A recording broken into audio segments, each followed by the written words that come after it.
Hey, come on in. Sleepy Panthor. All right, so what the whole concept is I wanted, oh, look at that. See that great statue of a sleeping panther? That's my model. That's what I'm going for. But what I wanted Panthor hanging out in the throne room. Nothing's going on. He's not battled up for armor. Basically, he's a giant house cat. What do cats do most of the time? Sleep. He'll still be threatening as heck because he's a giant panther, but he'll be, taking a nap. I really liked that idea, and when I'm making my Snake Mountain in my throne room, that's what I wanted. But let's get into what I'm doing. First of all, this was a very well-made toy. This is the Origins Panthor, and he was so hard to get apart. I got a saw, I got prying, heating it up. Here I'm putting it like a bend in his spine because, when animals lay down, their spine's not perfectly straight. And that creates a little bit of buckling, and then I've got to fill that in with clay, but we'll get there. So there's that little saw I was talking about. You got to take some parts off. And, I'm using the Origins for the scale. Basically, almost every bit of this will be resculpted in some way, but I'm using it for scale. It's exactly the right size. And getting those paws right and his head resting on his paws, I think that's the most important part. So I spent a lot of time on this. And then you can see I put in 5-minute epoxy from Steel Stick. There's a lot of, not edited out, but sped up me mixing epoxy. And I'm trying to get this video formatted right. It's a little bit out of the way, sorry. So there's a lot of epoxy mixing that is sped up because it's boring. And constantly I'm checking that reference. I want to make sure that paw is resting on top of the other one. They're in about the same space, and I can get his head to sit where I want his head to go. The back leg is important. It's, you want this big cat at rest. He should still feel muscular, but he should look like he's relaxed. And, this guy didn't even have ankle articulation, so there was no way to get him to be posed in this kind of a pose. So it was a cut up and redo. And this is something where I will be probably making a silicone mold of this so I can make a couple of them.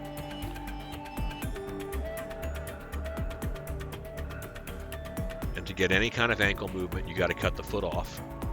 So, and I wanted to preserve as much of it as I can.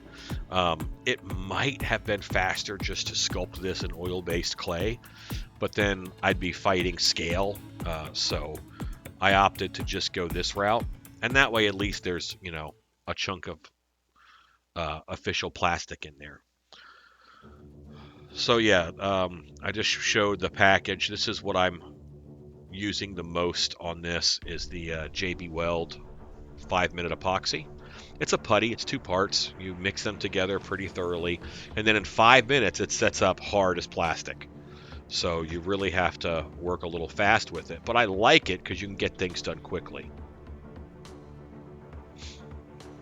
And just the way that back leg was, it's almost a whole rebuild. You can see how little I put there. And here's the head. There's some pieces I have to patch in the head because I wanted, his mouth is open, so I wanted his mouth to be closed. So I'm going to have to resculpt the muzzle. His eyes are going to be closed. I think his ears are weird. Like they're too small and they're folded over because he's like snarling. And I didn't want folded over ears. So I have to resculpt his ears, resculpt his muzzle. And that's what I'm doing here. And you do have to hustle a little bit. If you don't sculpt a lot, I make masks for a living. So that's one of the things that I do a lot is sculpt, so I'm pretty fast. If you are not fast, then maybe just do the muzzle, and then and then do the ears separate. Here I mixed up. I'm mixing up a little more for the ears right now, I think. And that's a little sculpting trick that I just did. Is I made one log is big enough for both, and I cut that cleanly in half. And by doing that, I know I'm using the same amount of material for both ears. I use, one half of it on one ear and the other half on the other ear. And, I'm constantly checking the reference.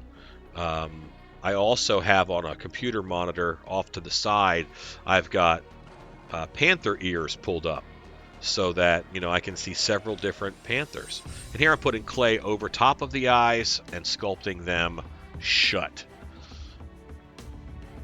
Just put a few lines in there for just the wrinkles of the eyelid. And I thought his jowls needed to be a little bit bigger, otherwise his eyes look too puffy. So I'm only making the jowls bigger to help the proportions of the overall face. I did not drill out the eyes and then, sculpt closed eyes. I went right over top of what they did.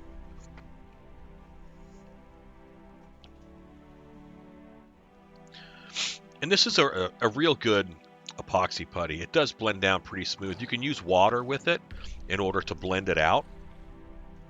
It is amazing stuff.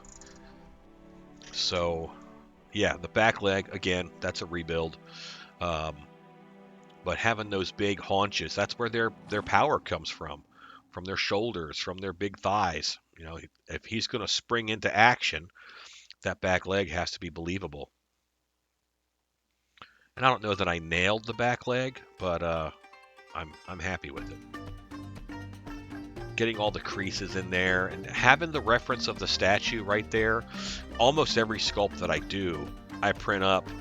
I get as much reference as I can, and I put it on one sheet, and I just have that sheet with me. I might do a scroll, like a slideshow on a computer or something, but I like having it right there in paper, so I can move it around. So part of the face has to come out in order to rest that head on those paws, like in the picture. When we put one body part on another, it collapses. Hard plastic doesn't do that. So I have to tell it where to give. And I'm not worried about, what's showing on the neck. I'm just going to fill that in with the epoxy putty. And I'm super gluing that head in place where I want it. A little bit of hot glue. That is a resin impregnated hot glue. Not all hot glue is the same. I keep 11 different kinds of hot glue in my shop for making different things. So,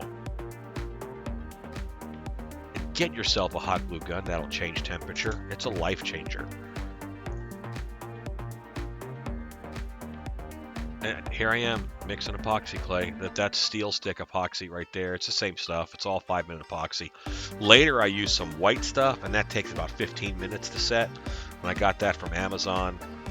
This you could pick up at Home Depot, Walmart,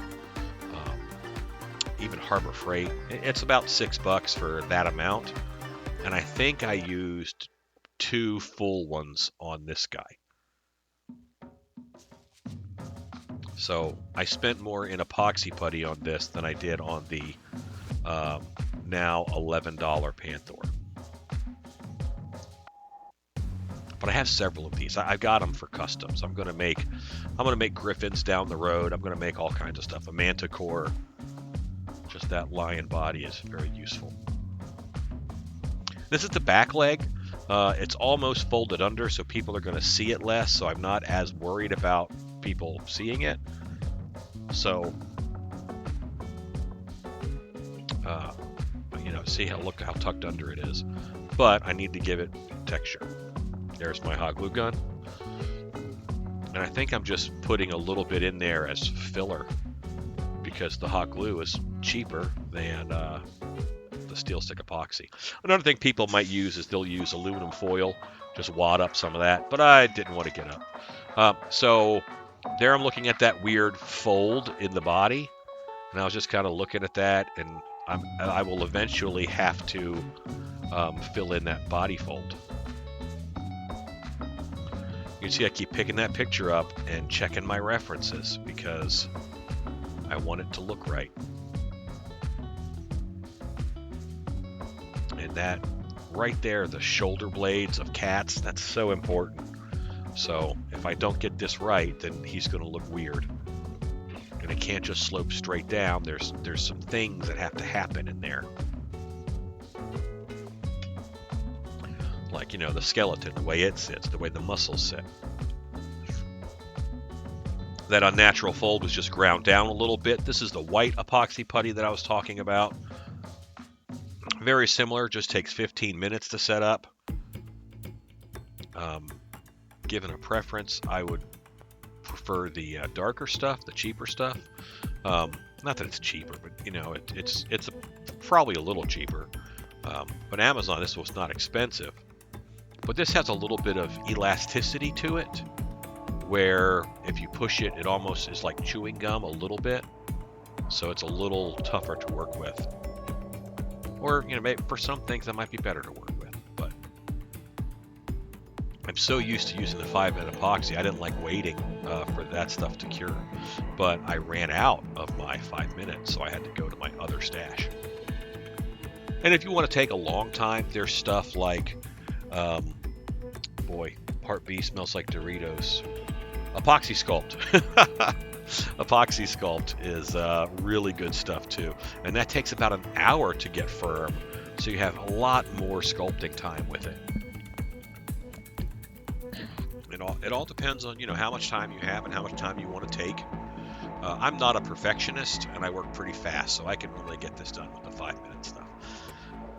They look a little rough when they are this many pieces and colors, and you can see I'm having to cover everywhere I cut and glue back together. And I want to fill it in such a way where I can make a mold of it. I want to make a mold so I can pour these up in one piece. While the original Battle Cat and Panthor were one-piece static posed statues, this guy's sleeping, and that's all I want him to be doing, so that makes sense for him. And I'm fixing up his back. You know, where the toy has seams, it has to have a seam there to move, and I'm just filling those in. And I've got a little wire loop tool, and that's how I'm putting in my fur texture, and it matches pretty well with what's already on the toy.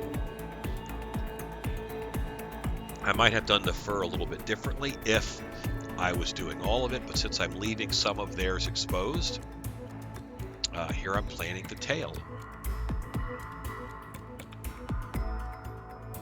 And I decided to use that on the spine. But I did look at it for the tail for a second. The tail's pretty important too.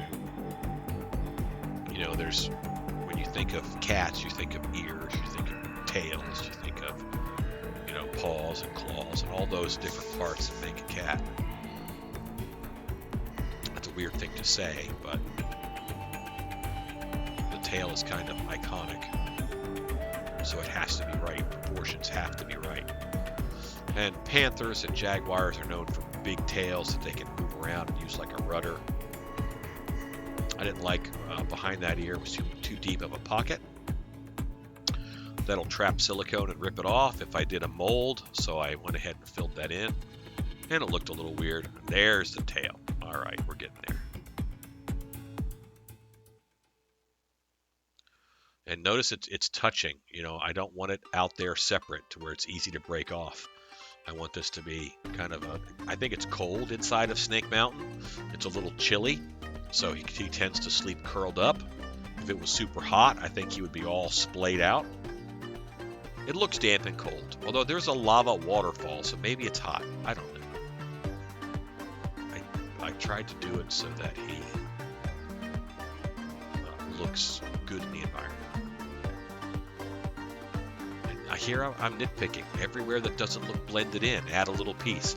Everywhere that doesn't look right, the fur texture's not right. Just put a little more on there. His tailbone pelvis mix where the tail came out, I didn't like that, so I'm touching that up. And finally, let's get some paint on it. This is just a base coat of purple. That's all I did for the start. This isn't a painting video, this is a build video. So here he is, just all one color, you can see. And then let's show you the painted piece. I'm going to show him painted in just a minute. There we go. I put some dark shadows in there. I did some dry brushing for highlights. You can see the muscles. You can see where I kind of hinted at the ribs. Anything I didn't do well in sculpture, you can fix in paint. And here's Skeletor with Panthor hanging out that is a wrap on this video. You can see the finished product. Thanks for watching, everybody.